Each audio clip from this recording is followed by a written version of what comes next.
Salut, j'espère que vous allez bien. Aujourd'hui je vous retrouve pour vous présenter ma pile à lire que j'ai préparée pour l'été.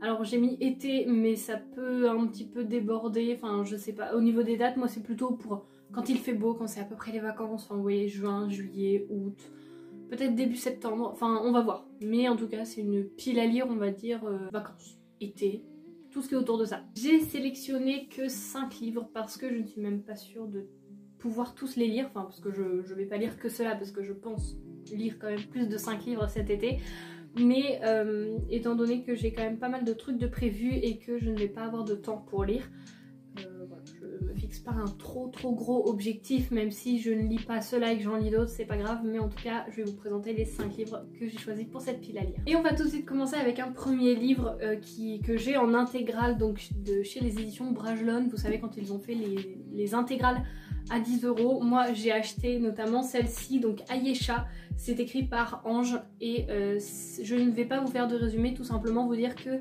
c'est de la fantaisie orientale. Voilà, moi c'est tout ce qu'il me faut pour vouloir m'y lancer. Dans tous les cas si vous voulez plus d'informations je vous mets comme toujours le lien en barre d'infos. Mais en fait il y a 3 tomes dans ce livre et ce qui me freine énormément c'est que, regardez, la taille de l'écriture, la mise en page, l'écart, enfin l'écriture n'est pas du tout aérée. Et je sais pas si c'est dans celui-là ou dans un autre, mais on a des chapitres qui démarrent en milieu de page. Je crois que c'est dans celui-ci, Le Pays des Merveilles. On a des chapitres, voilà. Là, on a le chapitre 4 qui démarre en plein milieu. C'est un peu... Enfin, ça fait mal aux yeux quoi pour lire. À lire 30 minutes, on va avoir le sentiment d'avoir beaucoup moins lu que si on lit un autre livre où ça va être beaucoup plus aéré et donc où les pages se tournent plus vite. Mais en tout cas, la couverture est quand même très belle. Le résumé me tente bien, enfin le résumé non, juste que c'est de la fantaisie orientale. Et là je me dis que si vraiment j'adore, j'ai toute la saga avec moi, donc j'aimerais à un moment me lancer dans cette saga. Ensuite on continue avec un livre auto-édité que l'auteur m'a très gentiment envoyé, que je vous présente. Ça fait un petit moment déjà dans plusieurs piles à lire, mais je sais pas, j'ai très envie de le lire en fait, mais je sais pas, à chaque fois je le cale et je me dis oui un peu plus tard et tout. Il s'agit du livre La Magie des Valkyries, c'est écrit par Tom Pandore. Et ici on est tout simplement dans un univers qui va mêler l'historique au fantastique, quasiment à la fantaisie et en même temps au contemporain. On va quand même être au départ, mais vraiment au départ, sur du contemporain et après partir complètement sur un univers historique fantastique dans le monde des Vikings. J'ai pu en lire quasiment, je dirais à peu près la moitié, mais du premier jet d'écriture. Et j'en ai déjà lu quand même un bon petit morceau et franchement rien que là, je peux vous dire que c'est une très bonne histoire et moi j'avais vraiment accroché, j'avais vraiment envie de savoir la suite. Mais après je me suis dit comme ça je connaîtrai la fin en lisant le livre. La couverture est super belle, le roman donne trop envie, le résumé...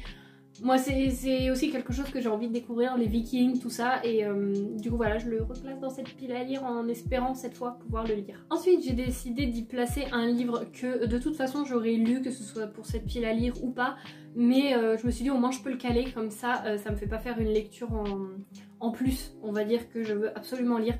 Il s'agit tout simplement de Harry Potter et la Chambre des Secrets en version originale, donc en version anglaise, puisque si vous ne me suivez pas sur Instagram, en fait... Vous avez dû louper, si je peux dire ça comme ça, mais j'ai lu le tome 1 en anglais. Et en fait, mon but est de m'améliorer en anglais tout simplement, que ce soit pour l'audio ou l'écrit.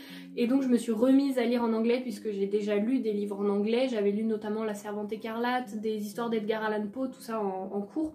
Et on avait également lu des passages d'Harry Potter. Et je me suis dit, quoi de mieux pour reprendre doucement la lecture en anglais, sachant que je connais l'histoire, sachant que je dirais pas que je connais la plume, mais la plume devient de plus en plus complexe au fur et à mesure des tomes, donc ça peut m'aider moi aussi à de plus en plus entrer dans cet univers, on va dire, de la lecture en version originale. Je ne sais pas si je lirai les 7 tomes, 8 tomes. J'ai voulu lire les Harry Potter, mais j'ai d'autres livres en version originale, donc à voir si je me contente uniquement de cela pour le moment ou si je dévie vers les autres. Mais en tout cas, je vous en ai parlé un peu plus en détail de pourquoi est-ce que je me suis remise à la lecture en VO. Il n'y a pas vraiment de de réponse exacte, mais juste quand on voit les prix des livres en anglais, quand on voit les prix des livres en français, déjà ça c'est un premier argument. Et puis tout simplement parce que l'anglais c'est quand même une langue très importante et qui peut vraiment servir, notamment moi dans la formation que je fais, ça peut être très utile.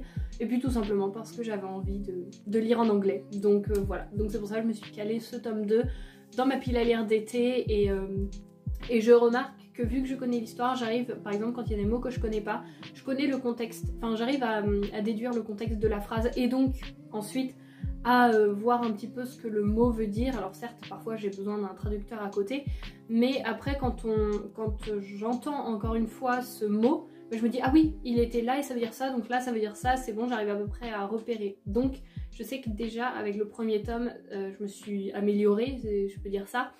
Et il y a des mots que j'ai appris, des mots que j'ai retrouvés aussi où je me suis dit ah mais oui c'est vrai on avait vu ça, c'était quoi, et j'ai essayé de pas chercher sur le traducteur et tout.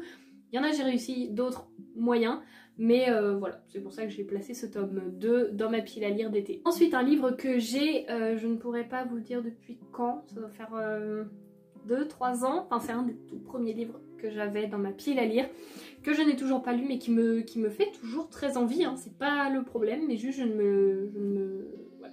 ne saute pas le pas encore. Il s'agit de Nil, c'est écrit par Lynn Matson et c'est publié aux éditions PKJ. Et alors en fait, je vais juste vous faire le résumé de la petite phrase, c'est comment s'échapper d'une île qui n'existe pas. Il me semble qu'on suit un groupe de jeunes qui sont sur une île déserte peut-être, j'espère que la luminosité ça va, que ça gêne pas trop à l'écran. Et en fait, ils ont un an, 365 jours, il me semble, j'espère ne pas dire de bêtises, mais je ne veux pas relire le résumé. Ils ont cette durée-là pour quitter l'île, sinon ils meurent probablement, je ne sais pas. Et en fait, chaque jour ou chaque semaine, je ne sais plus, il y a une porte qui s'ouvre quelque part sur l'île, mais une seule personne peut y passer, et donc c'est un petit peu cette course à la montre finalement de qui va réussir à s'en sortir, qui ne va pas réussir à s'en sortir, et est-ce que cela crée plutôt de l'entraide ou de la rivalité, enfin comment est-ce que ça se passe.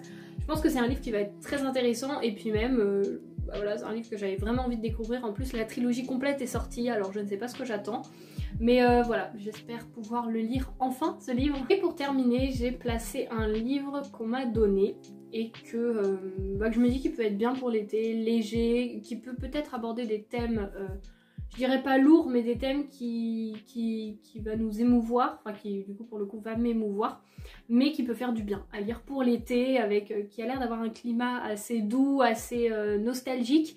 Il s'agit du livre Le tourbillon de la vie, c'est écrit par Aurélie Valogne et c'est publié ici aux éditions Fayard. Et je vais vous lire le résumé parce que je trouve que ça va être tout simplement mieux et peut-être que ça va vous donner envie, du moins plus que si j'avais fait le résumé par moi-même. Le temps d'un été, Arthur et son petit-fils rattrapent les années perdues. Plus de 60 ans les séparent, mais ensemble ils vont partager les souvenirs de l'un et les rêves de l'autre. Le bonheur serait total si Arthur ne portait pas un lourd secret. Un roman sur le temps qui passe, la transmission et les plaisirs simples qui font le sel de la vie. Entre émotion, rire et nostalgie, Aurélie Valogne nous touche en plein cœur. Je pense que ça peut être un livre vraiment qui... Enfin moi il me donne vraiment envie de le lire en été, et puis en plus je trouve que pour le coup, pour ce livre-là, pas comme celui de Ayesha, on a une mise en page qui est quand même très aérée, très agréable, donc je me dis que je me laisserai bien tenter par celui-ci cet été. Là pour ce qui est de cette vidéo avec les 5 livres, j'ai pas précisé mais Ayesha c'est une trilogie, mais j'ai mis que le tome 1 dans la pile à lire, hein. Je ne compte pas lire les 3, déjà que l'écriture va faire mal aux yeux. Voilà, en tout cas j'espère que cette vidéo vous aura plu, n'hésitez pas à me dire si vous aussi vous aimez bien faire de piles à lire ou plutôt suivre avec les challenges. Moi je sais que j'ai tendance à faire un petit peu les deux. N'hésitez pas à me laisser un commentaire ou à venir m'en parler sur Instagram, c'est comme vous le souhaitez, si vous avez envie ou pas, je ne vous force pas. En tout cas je vous remercie encore une fois de regarder cette vidéo, j'espère qu'elle vous aura plu, que vous avez passé un bon moment et que peut-être je vous aurai fait découvrir des livres. Et puis moi je vous dis à la semaine prochaine pour une nouvelle vidéo. Salut!